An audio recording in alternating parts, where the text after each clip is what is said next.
Okay.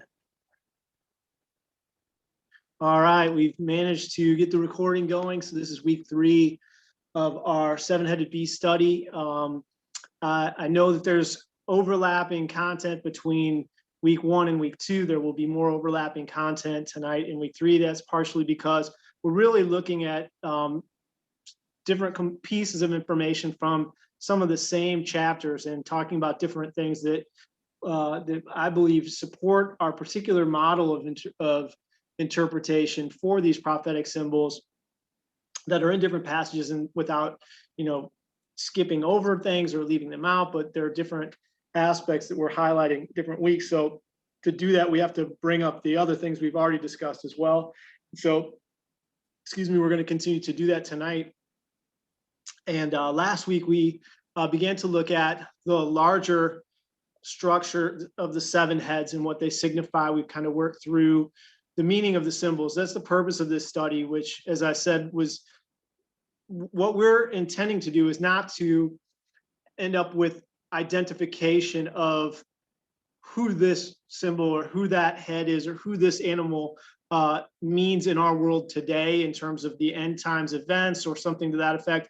That's obviously something that we want to be able to effectively do and be aware of when the time comes. But the goal of our study is to have a hermeneutic or exegetically based understanding of what the symbols themselves represent, not in terms of the specifics like what people, what country, what does this represent, but what does this symbol represent? What are the characteristics and features of one beastly empire symbol or another, so that when we do have to make the specific identification of what that means, we'll be able to do so because we understand what the symbols mean. And we've compared this in the past to the idea of getting directions to go somewhere and having a map to do that. And that map has different instructions and it has different we call symbols, or that you would have a legend or a key on the map that explains what something means. And so, in the world of Google apps and Google Maps and GPS, we don't necessarily have to rely on this as much, but they're still embedded in those systems. So if I was going to travel to a place that I had never been before, I start with the largest set of information, right? Let's say, for example, this weekend I'm traveling to Michigan, which I've done many times from Missouri, where I'm at, up to Michigan, and I know the route. But let's say that I didn't. But in any case, if I'm explaining this to someone, as I am going this weekend with people who've never been on this same trip with me before, I would start with the biggest pieces of information, right? Which is head east or northeast out of Missouri, right? I don't start with the address of the street that I'm turning on when I arrive at my brother John's house in Michigan, right? If I said to somebody, well, we're going to go on this trip to Michigan from meet at my house here in Missouri, and step 1 is my brother John lives at Pleasant Lake in Michigan off a street with this name, and this is his house number.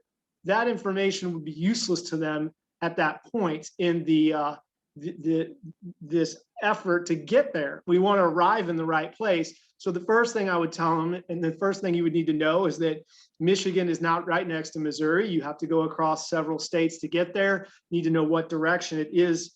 Is it north, south, east, or west from here? And you're going to start getting ideas of how much time or how the distance is involved. And as you get closer and closer to the arrival point, the information you get can be more specific in its application. So for instance, if John lived on, let's say, Main Street in Springfield, and I didn't know that it was Springfield in a particular state, and I didn't know what city that Main Street was in, you could end up in the wrong city, in the wrong state, on the wrong Main Street, and you'd have quite a few of the right facts.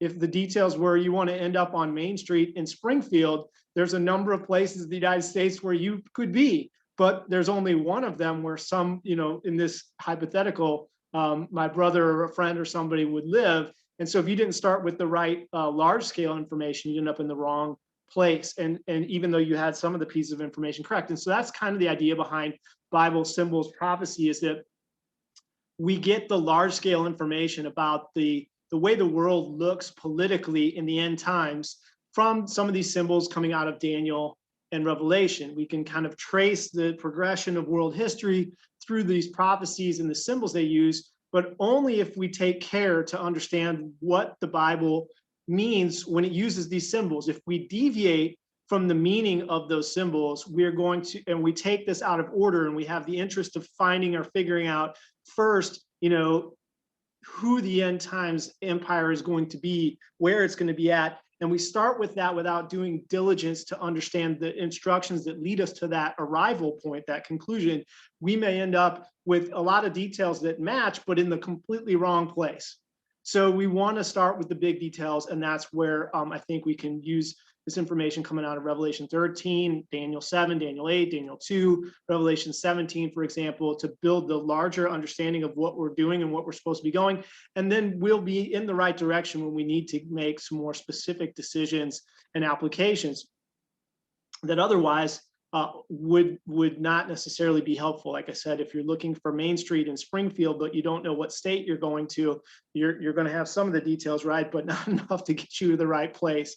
You may end up at a Main Street in Springfield, but in the wrong state. So you may end up with some understanding of Bible prophecy that has some good details, correct, but they're correspondent to the Bible, but not, you may be in completely the wrong direction. So we want to have all that in mind.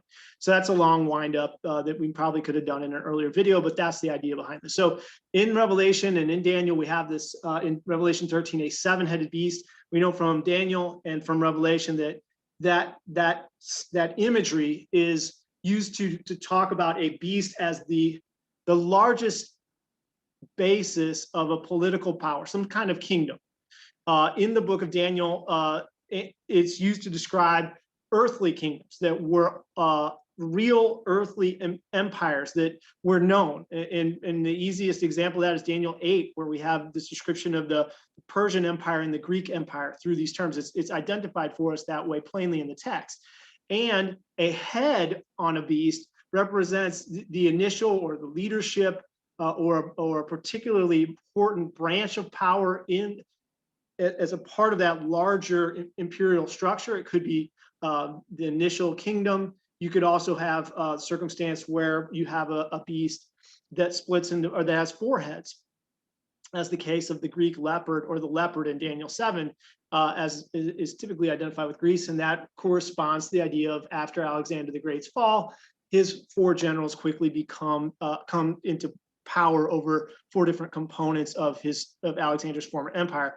You also have horns, which would then be sort of a smaller scale division from that larger power structure or authority or political structure. And sometimes horns and heads are kind of serving in the same role, as we see Greece depicted in chapter 8 as having four horns. And so four horns, four heads. In either case, what we're seeing is some kind of a smaller power or authority that is part of a larger or from a larger political power or initial base authority. And so, whether we're talking about earthly powers or the angelic powers behind them, which is another component we've seen in both Daniel and Revelation, that we're not just talking about the earthly human kingdoms and the men that rule them, but the angels that presided over them. This is a part of common Jewish understanding coming out of the Old Testament. It's clearly articulated in Daniel and in Revelation. In Daniel, it's very easy to see in chapter 10, particularly verse 20, where Daniel's already in these visions described the progression from the Babylonians to the Persians to the Greeks. And then in chapter 10, he articulates that there was an angelic prince. There was what he calls a prince of Persia that is fighting with Gabriel, the angelic figure of Gabriel. And then after the prince of Greece, or after the prince of Persia and the struggle between him and Gabriel and Michael, the archangel, would come the prince of Persia. I'm sorry, the prince of Greece. So it's same order and these identification of angels. So the Jewish people, we'll see a little bit of this tonight. The Jewish people understood that, as I think mentioned in previous weeks and certainly in other studies, that as Israel was God's people, so the other nations of the world were divided onto the other hosts of heaven, the other angels who were then worshipped as gods by these Gentile nations. And there's some sense of correspondence in some of the Talmudic literature to the idea of the table of nations coming out of Genesis 10 and Genesis 11's discussion of the descendants of Noah and their sons and the way they divided. And the count there is, generally speaking, that there were 70 Gentile nations that are enumerated there, and that this is sometimes taken as correspondent to having 70 angels in particular that are over these nations, or 72 in some counts. And that is also correlated to the idea of the Sanhedrin of the Jewish people, which was the high court of the Jewish people, which also had 70 plus 2 members. So there's these sorts of things that, and we'll see a little bit of this tonight. So we're starting to look at, okay, well, who are these different empires referred to in Daniel as beasts, but in Revelation chapter 13, they are each different heads on the beast, so that the 7-headed beast of Revelation 13 has reference to the 4 empires laid out in Daniel chapter 7, the lion, the leopard, the bear, and the 10-horn beast. And so each of those animals from Daniel 7 is a head on the 7-headed beast. So there's a larger imperial structure here, out of which comes the empires that Daniel is featuring in Daniel chapter 7, in particular, which are the Babylonian Empire, the Persian Empire, the Greek Empire, and then a subsequent empire that is identified in Daniel 7 simply as the 10-horn empire. That empire has more complex history to it than the other 3, which we talked about to a certain extent, because the 10 horns of that empire are end times political entities. They only exist in the end times. But that 4th beast that has the 10 horns, that beast comes immediately after Greece. So there's some component in which the thing that comes after Greece as an empire is present after Greece, but also has a component that is only present in the end times. And so a lot of conversation has been spent in Christian theological circles understanding how this works and what the connection is, often leading to the conclusion, which has, again, a lot of good, solid deduction to it, that the beast that came after Greece was Rome. Rome was the world empire that followed the Greeks. Like the Greeks, the Persians, and the Babylonians, the Romans had power over Israel at a time when Israel was in the land, in Jerusalem, with a temple. And so the Jewish people of the 1st century period, we've seen this, had this general perspective that Rome was the 4th of Daniel 7's beasts. And so then this leaves us with saying, well, what are the 10 horns? They're not connected to ancient Rome in any fashion. The New Testament, in the book of Revelation, places them as an end times kingdom, which Daniel also alludes to, because it's out of them that this little horn comes. And so we have this presence of some kind of political power, both in the Roman Empire of the ancient world and in the end times. And so people have taken those factors and said, well, we're going to see a rebuilding of the ancient Western European Roman Empire, and that will be the fulfillment of this 10-horn beast. And that's been a prominent mainstay of Christian theology. And in comparison to the analogy I made early on tonight, in my head, that's the equivalent of saying, well, we're on Main Street and we're in Springfield, so therefore this must be the house. But if you didn't go to the right state, though, the fact that you've got those other parts correct does not help you. And so, yes, there's a connection to ancient Rome. Yes, there's a connection to the end times. The connection is not through the geography or the people group that was the ethnicity behind the original Roman Empire, but it's through the angel that ruled the ancient Roman Empire in its time. That angel will rule the empire of the 10 horns. And so the connectivity in the Bible is, I think, dependent upon the angel rather than the initial location around Rome, Italy, or the European-based people group that comes out of that Central European set of tribes around Rome, Italy. So then I've talked about where that comes from through Revelation 17 8 through 11 and Revelation 9, 11 and 11, 7, where the beast that comes out of the pit is one of the 7 kings that rules over each of the 7 kings rules over one of the 7 heads of the 7-headed beast. And that's an angel there. And it's him who is receiving the power of the 10 horns, these 10 political powers in the last days. And yet, if you look at the text of Revelation 17, 8 through 11, it's clear that that angel who comes out of the bottomless pit, who's also referred to as Abaddon or Apollyon, he is the angel that rules at the time John is writing the book of Revelation, where it says 5 of these empires and angelic kings have fallen. One is, that's the Roman, and then one will come. That's the 7th one. And he's discussing that. He gives those details that sort of tie that up. We've talked a little bit about that. So as we went to sort of piece together some of these other components, as I've mentioned, we've got Babylon, Persia, Greece, and Rome. That's 4 out of the 7 heads. And we need to we can kind of piece in what comes before those 7 or those 4 and what comes afterwards, which is this remaining 7th head. And we began to put this together, talking about the first 2 heads, which preceded Babylon as Assyria and Egypt. We read some of the language here in 2 Chronicles 36, that before Babylon took over its dominion of Judea and Jerusalem under Nebuchadnezzar, technically Nebuchadnezzar II, who was the most prominent king of the Babylonian or Neo-Babylonian Empire. Before him, the Egyptians had that dominion over Judea. And 2 Chronicles 36 explains the period of time, the transition in which the Babylonians take over for the Egyptians, and the Egyptians no longer have that power, but it clearly indicates that the Egyptians were in that same position held by the Babylonians, which Daniel discusses. But the Egyptians had it before that time, which is why Daniel doesn't really discuss it. Daniel is looking from his period forward. And so the Egyptians came before that. So the Egyptians should be on that list as one of the 7 heads. We have that kind of description here. Again, here's 2 Kings 24. In his days, Nebuchadnezzar, king of Babylon, came up.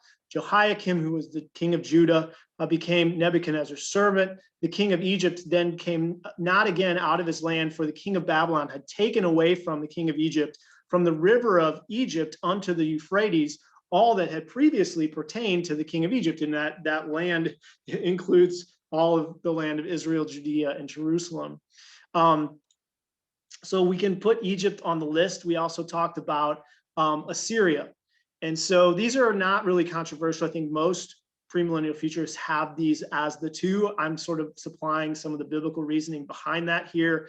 For example, in Isaiah, in chapter 10, it talks about the Assyrians as the rod of God's anger, in which he's using the Assyrians to punish his people, Israel. And he talks about using the Assyrians to take Israel as a spoil. You could say Judah here, because that's part of the discussion you'll see, and to have dominion over Judah and Jerusalem. And he says in verse 11, why not, as I have done with Samaria.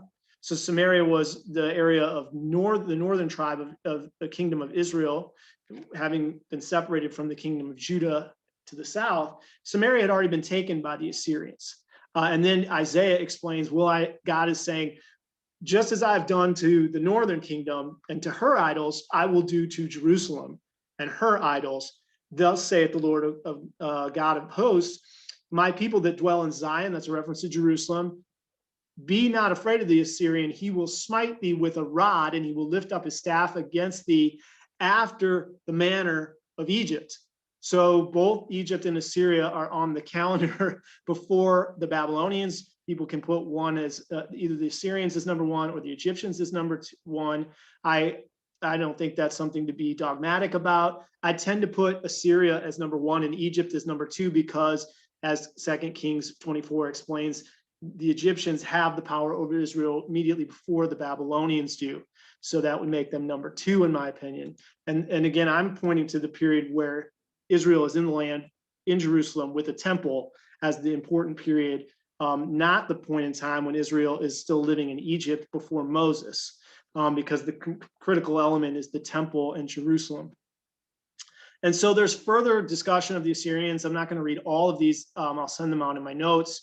But it says, in the 14th year of King Hezekiah, it's Hezekiah, king of Judah, did Sennacherib, the king of Assyria, come up against all the fenced-in cities of Judah, and he took them. So this, again, is an attestation of the Assyrians. And then this is something that I've included in a diagram I'm going to show about the 7 heads in a second here, but look at 2 Kings 19:36. So Sennacherib, king of Assyria, he had departed and he went back to his own land, and he dwelt in Nineveh, which is the capital city of the Assyrian Empire at that time. And as it came to pass that as Sennacherib, king of Assyria, was worshiping in the house of Nisroch, his god, that he was killed by 2 of his sons. Now that's just a kind of interesting factual side note of the history of this king, right? So we've got Nebuchadnezzar, we've got Cyrus of Persia, here we've got Sennacherib of Assyria. And what I noted here is that the king of Assyria's god was a god known as Nisroch. Now, if you look at Nisroch in the Greek, and you can find, or I'm sorry, in the Hebrew, but this is known in other sources, Nisroch, the god worshipped by the Assyrian king, was symbolized by an eagle-headed human figure. So, we have these depictions of angels at times with animal features to their faces, their facades. They have wings, but they're sort of human in their larger anatomical structuring and appearance. And so, in the cherub descriptions in both Revelation and Ezekiel, we have an angel with a lion head, one with a bull's head, one with an eagle's head, I think, and the other is a human head. And so here we have this idea that the Assyrians worshipped a heavenly figure that they thought was a god, that for them had an eagle head. Now, it's not the only god of the Assyrians, but it does show the sort of preeminence. So I'm not saying that the Assyrian beast empire should be absolutely understood here to be revealed to be an eagle beast, but I do think it's usable for us if we want to put that symbol together, which I use the eagle head for the Assyrians. I think it also may explain why in Daniel chapter 7, when Daniel's discussing the lion, which is a prominent symbol for the Babylonians, we'll see that from some sources, that it explains that that lion had 2 wings on its back. It may even say the wings of an eagle, but the Babylonians took over from the Assyrians. So yes, the Babylonians took over immediately in terms of their power over Israel from the Egyptians. But when the Babylonian Empire itself rose to preeminence, it did so by conquering the Assyrians, and then it sort of assumed or subsumed the area ruled by the Assyrian Empire before it, and it sort of absorbed it and then used its power base to continue to grow itself. And so I think that may connect there. So similarly, now that we have Egypt and Assyria in the listing, I want to mention Ezekiel 29, in which we have God says to Pharaoh, the king of Egypt, saying, "Behold, I'm against you, Pharaoh, king of Egypt, the great dragon that lies in the midst of the rivers, that thou shalt no more rule over the nations." And so I'm just mentioning this verse, not because, again, it's the absolute, clear description of Egypt as a river-dwelling reptile, but that it's useful for us. And so I use the idea of a crocodile head sort of to represent Egypt in the 7-headed concept, just to sort of attach it. Similarly, as I said, Babylon under Nebuchadnezzar is identified even by non-biblical historians because of the artifactual information, historical information, with the lion as the symbol of the Chaldean Babylonian king Nebuchadnezzar II. That's attested to in Wikipedia under several articles. They had a particular association with one of their gods, but there's even a statue that's in Iraq today that is from the period of Nebuchadnezzar that is a lion statue, and it was understood to be a particular symbol of the Babylonian Chaldean royal house and their beliefs, etc. So this kind of lines up now with what we see in Daniel's chapter 7, where Babylon is depicted as a lion. Now the Medes and the Persians were founded by Alexander the Great. In the book of Daniel, the Medes are represented in chapter 7 by the image of a bear, right? So after the lion of Babylon comes the bear. Well, if you look up, and you know that in Daniel chapter 9, he talks about the angelic prince of the Persians. if you look up in Google and you just do like Google search for Persia and bear or bear god or anything like that, you'll find this Wikipedia reference to a figure known as Dobael or Dubael. And it's understood to mean that name, Dobael, means bear god. And in the Jewish rabbinic tradition, following after passages like Daniel, they understood that Dobael, or at least that's what they called him, the bear-faced god, was the guardian angel of ancient Persia in the ancient Jewish rabbinic tradition. According to the Talmud, that Dobael was one of the special accusers of Israel. And then it references Daniel's interaction in Daniel chapter 10. With Gabriel and the Prince of Persia, and it talks about how in the Jewish concept, the legend states that all of the 70 or 72 guardian angels of the nations, except Michael, had become corrupted through their own national biases. And so this, you can see where the rabbinic traditions are getting this concept scripture, at least where the parts where it aligns with the Jewish, with the biblical information. So we also then have Greece and Rome. And so here's this quote again from Jewish Encyclopedia, that it's necessary to bear in mind that since the days of Pompey, the Roman Emperor Pompey, Rome was, in the eyes of the Jewish people and the Jewish apocalyptic writers, the fourth beast of Daniel's apocalypse. So we can see the symbolic associations that Daniel uses, even the particular types of animals that are used in Daniel chapter 7 and in some of these other passages, with these angels and the particular animals that are described, again, showing not just that these are earthly kingdoms, which they are, but that those earthly kingdoms are rooted in the power and authority of angelic figures behind them, at least in the scriptural understanding.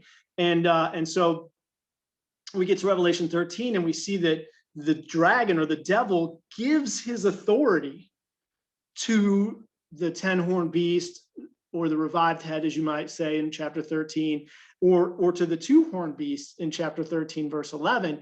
It's because each of these earthly beastly empires is deriving their power from an angelic patron under the larger umbrella of the devil's authority over the nations, because there's one satanic angel that has particular preeminence over all of the others, it seems, in scripture, and he's the one from whom that power is derived, and then they each have their empires, etc. And there's more to that scriptural structuring that we're not going to talk about here in terms of when and where we see it begin to emerge.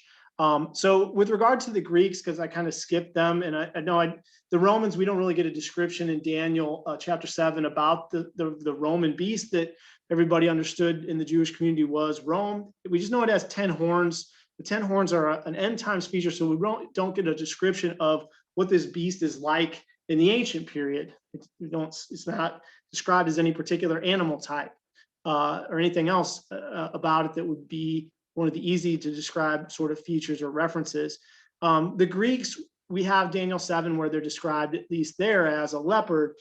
Here we can make connections possibly in that Alexander the Great, in his own time, and some of the ancient historians, he identifies himself in some of the ways, as others have around, as thinking he was maybe not really the son of Philip of Macedon, but rather that he was perhaps the son of Zeus, the Greek god.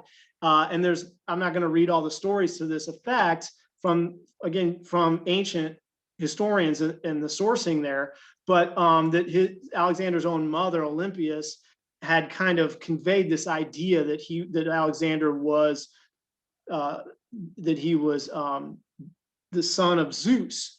And so the reason that's interesting is that, again, we have Apollo, the patron god of Rome, under the first Roman emperor Augustus, and Augustus saw himself as the son of Apollo. Here Alexander sees himself, and others have saw comparisons to Alexander as the son of Zeus. And one of Zeus's sons in mythology was a character named Dionysus. Now, Dionysus is associated with a leopard. There's even a famous ancient painting of him, of Dionysus, the son of Zeus, riding a leopard. Now, Dionysus was the son of Zeus and a mortal woman. And so that's the way that others have made this connection. Even Alexander may have intended to make himself as sort of a fulfillment or a type of Dionysus. And that's interesting because in Daniel 7, the Greeks are portrayed as a leopard. And so there again, looser, not as close, but there are still these kinds of connections. So here's the quotes from Deuteronomy and Ephesians about angels ruling the nations that are connected to the Jewish understanding about this. I think it's a pretty strong biblical based understanding. And so we can begin to piece these things together. We saw that Daniel uses the language of the prince of Persia, and then the prince of Greece will come. He'll come after him. He'll rise to power. And then in Daniel 9:26, it talks about the prince of the people to come, or the people of the prince who is to come. Who the people are going to destroy the city and the sanctuary. Daniel 9:26 says the prince to come is whatever angelic prince is the ruler over the people who would destroy the second temple and Jerusalem, which again was the Romans, and the Jewish people understood that. So the language of the angelic ruler to come is kind of embedded in Daniel. Jesus uses it in John 14. We talked about when he talks about the prince of this world who comes. John talks about it in his epistles again, where he talks about the spirit of the Antichrist who you heard would come. And he talks about he's already in the world, right? Because he was there at the time of the Roman Empire. That was his time. And so that kind of all points towards information about the Roman angelic prince, which we went over last week, in which he ascends from the bottomless pit. One of his names or titles is associated with Apollo in terms of the term Apollyon. He had ruled over Rome, as Revelation 17, verse 8 through 11 explains. He is, at the time John writes, he is ruling. And then he would have a period in which he did not rule. He was removed from power. That's the sort of deadly wound when he's removed from power. And then he's released from the abyss, and he resumes power when he is given the authority of the 10 kings that will arise in the end times, these 10 horns, as Revelation 17 explains. So he resumes power, he's restored to power, he's healed of being deprived of power. And so there's a clear connection there between the angel that ruled over Rome in the ancient world, and he will then rule over the 10 horns, which the 10 horns themselves may not have any particular geographic or ethnic association with the ancient people of Rome. Their association is largely through this angel who will have ruled both of them, but not necessarily because that angel was married to Italy or European-based peoples. And so we talked about that last week. So this week and going forward, we're going to focus more on the final head of this seven-headed beast. We've now kind of covered in a pretty good picture of the first 6 heads, which most people, most Christians, I think, have pretty big agreement on the first 6 heads. There's some particulars about the Roman beast and its relation to the 10 horns that are different in this model that we're putting forward than what others have. It's just important to know, at least, that in our model, the 10 horns are which is a representation of final empire in the end times, that give their power to the little horn, the Antichrist, or Apollyon, the Abaddon, the destroyer, as his name means in those passages. That is, as Revelation 17, 8 through 11 explains, he, this angelic king known as Abaddon, who comes out of the bottomless pit, who ruled at the time of Rome in the 1st century. He is one of the 7 kings, and he is an 8th king, meaning he's trying to rule as an 8th time. These empires, these kingdoms, these angels ruled in succession, 1, 2, 3, 4, 5, 6, 7. And then when he is given power through the 10 horns, Abaddon, who is 6th in that progression, if you count from the beginning towards Rome, in Revelation 17 explains, 5 of these kings and their kingdoms, these angelic kings and their kingdoms, have already fallen before the 1st century. 1 was presently ruling, the Romans, and then there was another one to come. But he explains then that the one who rules at that time, he's the 8th king. He wants to rule. He's going to rule in an 8th kingdom. That means it's different from Rome in some respects, but it's connected through the angelic power. I think that's what Revelation 17 is requiring. And so that leaves us with some pretty useful sets of details about not only the sixth kingdom, but the seventh kingdom. The seventh kingdom is not discussed in great detail in Daniel, but Revelation gives us quite a bit of it. But this is the part where I think most Christians in their study of this have not really mined the scripture for what is being, I think, fairly well offered openly to us. If we read through Daniel 8 and Daniel chapter 7, and even Daniel chapter 2, but particularly chapter 7 and chapter 8, we know what a beast is. We read through the first part of Revelation 13, we get it. These beasts represent earthly kingdoms, like the Babylonians, the Persians, the Greeks, and the Romans. And then we read in Revelation 13:11, and I saw another beast. Oh, okay. Well, that makes sense if you know what's going on here, that there's been 6 before, 5 before, 1 at the time.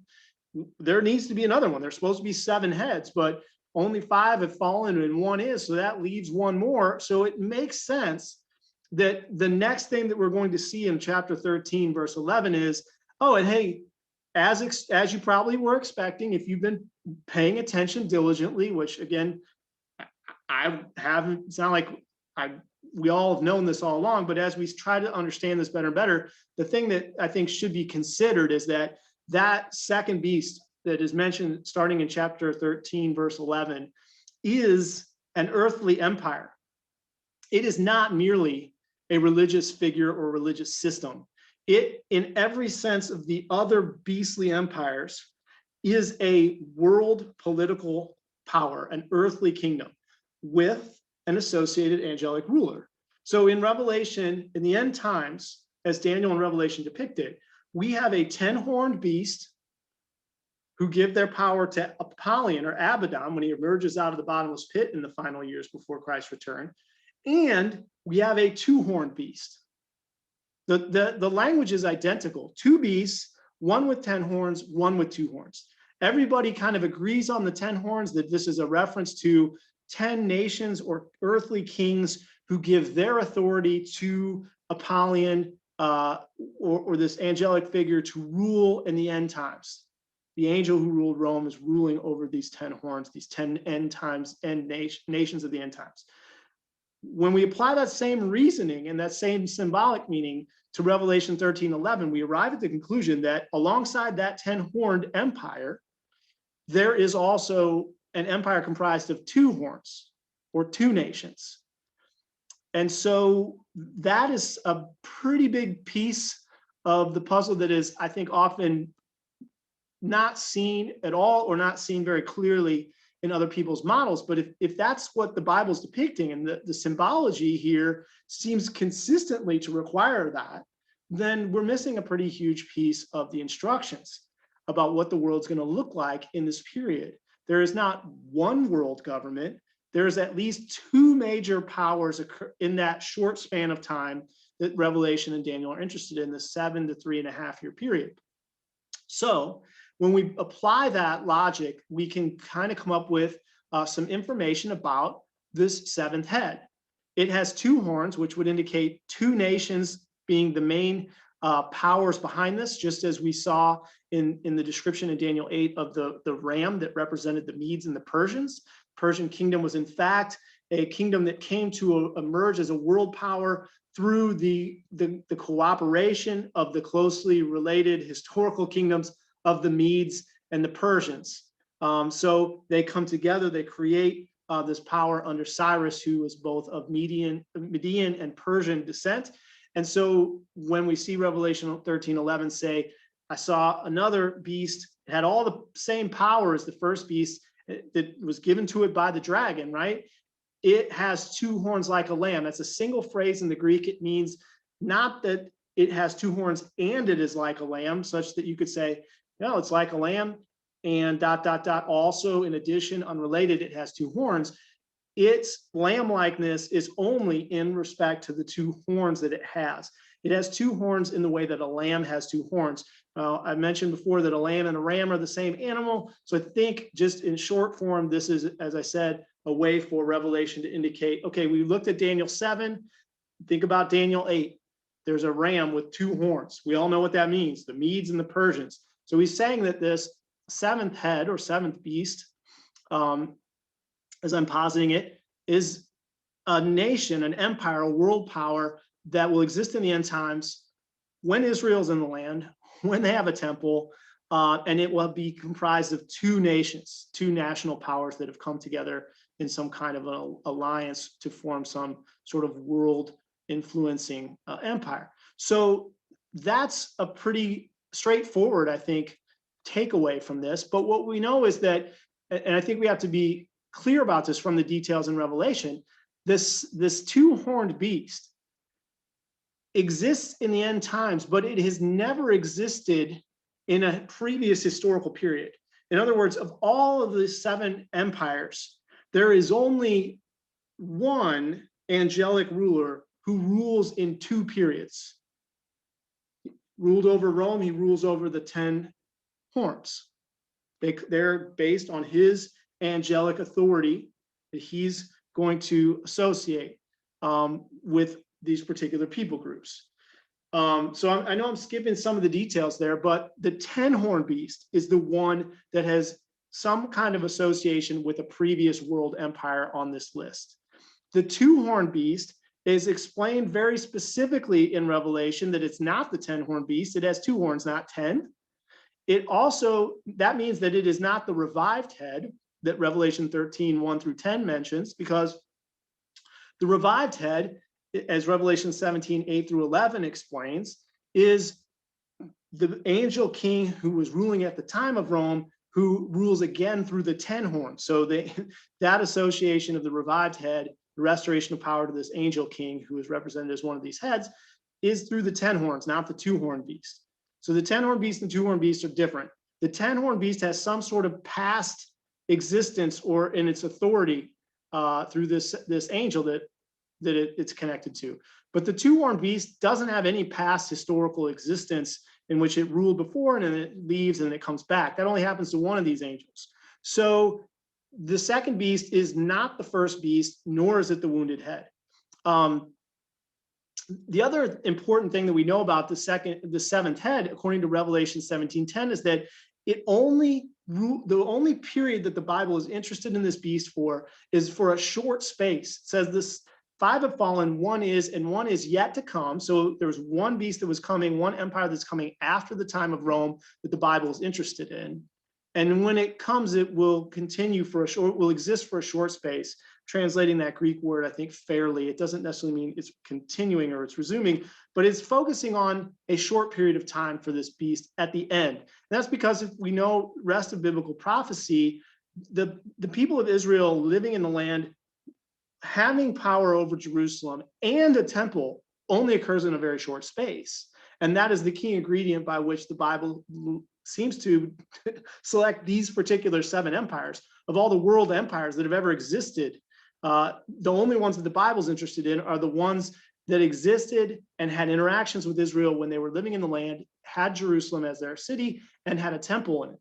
So that factor has not been in existence for almost 2,000 years, since the Romans destroyed Jerusalem in 70 AD. Now, there have been times when Israel's in the land, certainly since Israel was restored as a country in 1948. They then have taken control of Jerusalem since 1967, but they have yet to have built a temple.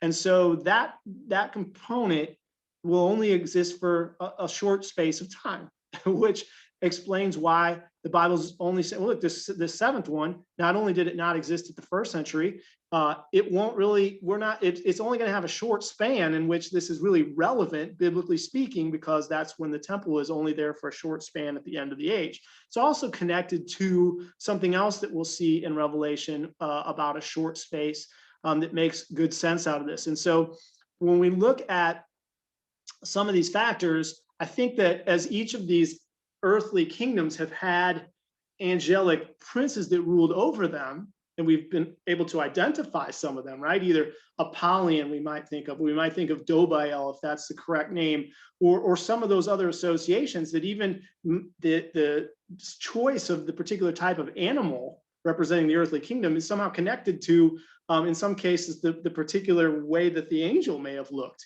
That's possible in some of these instances. But in that case, there's an angel that will rule over the seventh kingdom. And that's in fact what Revelation 17 is saying when it says in verse 8 through 11, that 5 have fallen, one is yet to come. Well, it's talking about the heads, and the heads are these angelic kings, not earthly human rulers like Nebuchadnezzar or Cyrus or Augustus, but the angelic kings, like the one that comes out of the bottomless pit in chapter 9, verse 11. That's the reference that it's making.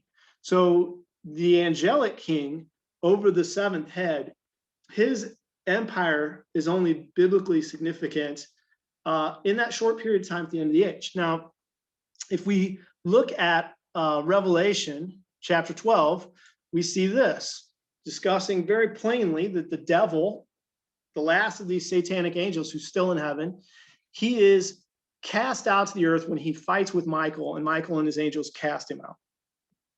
Following the same sort of discussion as we see in Daniel 10 about the Greeks and the Persians, so to speak, and their angelic rulers.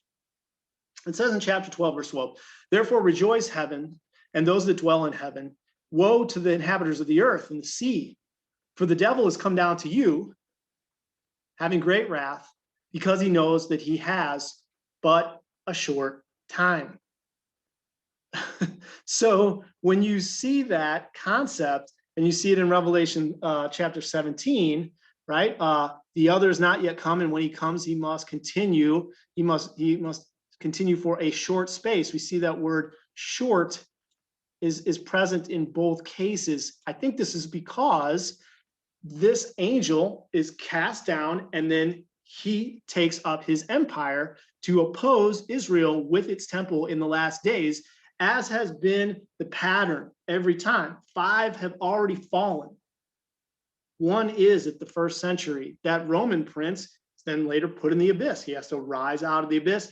And then at the end times, there's one last satanic angel in heaven who is yet to fall from heaven. Jesus says, like lightning, he gets cast down and immediately uses that power over a particular people group that he's going to associate with, that he's been cultivating perhaps, and then he's going to begin to interfere with what God's doing in Israel. And then in the midst of that, he's also going to release Abaddon from the pit, as we explained in our 4 Horsemen series, that the star that falls from heaven in Revelation 8 at the third trumpet is the same star that releases and opens the abyss in chapter 9, verse 1 at the 5th trumpet, and he releases Abaddon from the pit. Abaddon's the angel that comes out of the bottomless pit, who's one of the 7 heads. And so this all makes sense. That I think that the angelic prince associated with the 7th kingdom, the 2-horned kingdom, who exists only for a short time, is the devil, who comes down to earth with only a short period of time. Because what does the devil then begin to do, according to Revelation 12 and other passages? He starts to try to deceive the whole world. So if you read that, and then you read in chapter 13, verse 11, you get the second beast. It's got 2 horns. It speaks like a dragon.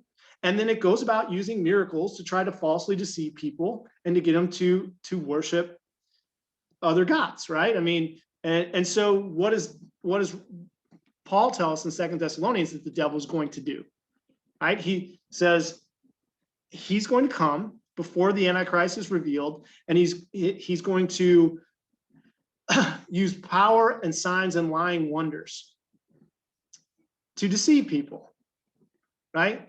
2 Corinthians 11, 3 through 4 and verse 13 talk about the serpent trying to beguile people like Eve was beguiled, so that they accept a false Christ, a false spirit, and receive another spirit and a different gospel.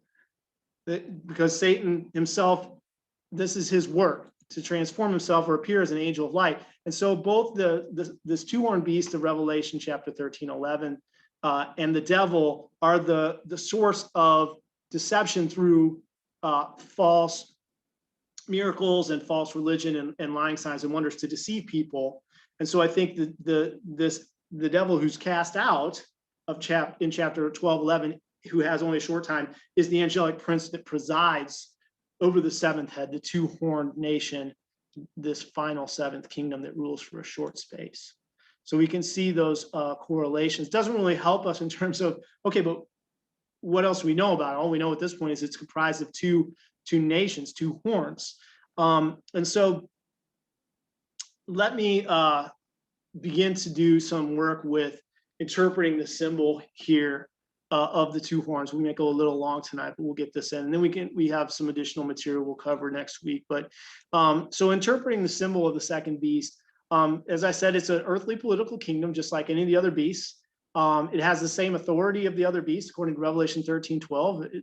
The dragon is giving him his authority. It has two horns, similar to the Medes and the Persians, the ram or lamb, in which meaning it's got two nations that are comprising or coming together that are the basis of its power. In Daniel and in Revelation, the animal type is never used to depict the religion. It's used to depict things about the people, or maybe even the idea of the angel that is associated with them. But it's not used to depict like the particular type of religion in any respect, at least in that respect. And so sometimes when people say, oh, it's like a lamb, they detach that from the horns. It's only got lamb horns. I mean, that's essentially what it's saying. It's got two horns like a lamb has two horns. It'd be like I said, I'm coming over to your house. I'm gonna take a bike, and you're like, what's a bike? And I'm like, well, it's got two horns like it's got two wheels like a motorcycle. And you're like, oh, I know what a motorcycle is. That makes sense, right? And I know that analogy is not great, but you see what I'm saying? It's two wheels like a motorcycle. It's not a motorcycle, but it has two wheels like a motorcycle. This is not a lamb, but it has two horns like a lamb. That's the way that Revelation is phrased in the Greek. So people say, well, it's like a lamb. It means it's like Jesus. It's like Christian. But this animal symbols are not used primarily to depict religion, it's depicting the earthly kingdom and the angel over it, but not the religion. And in this case, all we know about this is not that it's like a lamb in any other way other than it has two horns, the way Daniel describes an adult lamb, a ram, as having two horns in the case of the Medes and the Persians. So that's about as much as we can get out of that. So we can see that in the case of Daniel 8, the two horns tell us a lot about what we can do with Revelation 13:11. So I've already got that part. I think the other thing I want to add, just to mention this, is that in Daniel 2, Nebuchadnezzar's vision, it's got this depiction of these kingdoms, starting with Babylon and proceeding through the kingdom that came next, the Medes and Persians, and then the Greeks, and then it gets down to the iron of the legs. And then in the time period of the feet, it's got both iron and clay. The iron signifies, I think, is a way of sort of corresponding to the angel that ruled over the legs, which would be Rome in the progression there. And then the presence of that angel and his authority through the iron at the time of the feet. Again, the presence of this particular angelic power in both periods. But in the time of the feet and the toes, 10 toes, 10 horns, there is also the substance of clay. So in Daniel's statute, as in Revelation, we're interested in a very short period of time in the end, the feet, that short time period, that have two angelic powers, the iron, symbolized by the iron and the clay.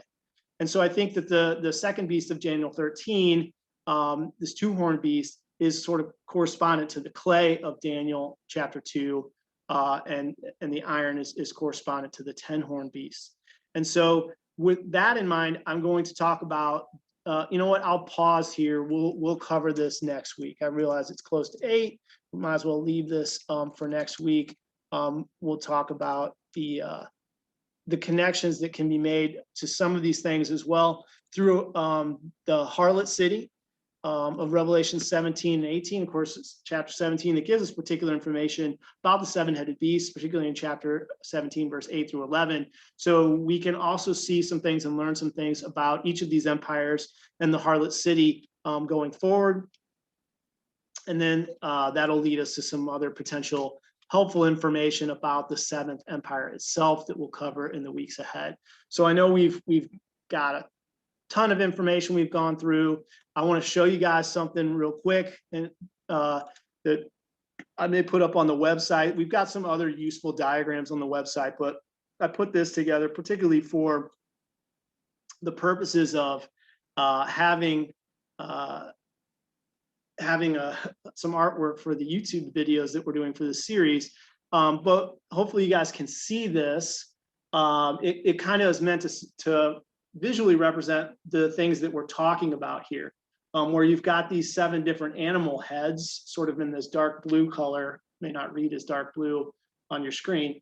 And they're numbered. You can see 7 numbers here. They're not in particular order. That was mostly done for artistic purposes in terms of positioning, but I've labeled Assyria as number 1. You could label it as number 2 if you wanted to, and Egypt down here.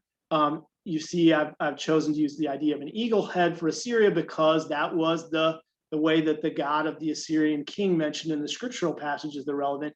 He was an eagle-headed figure.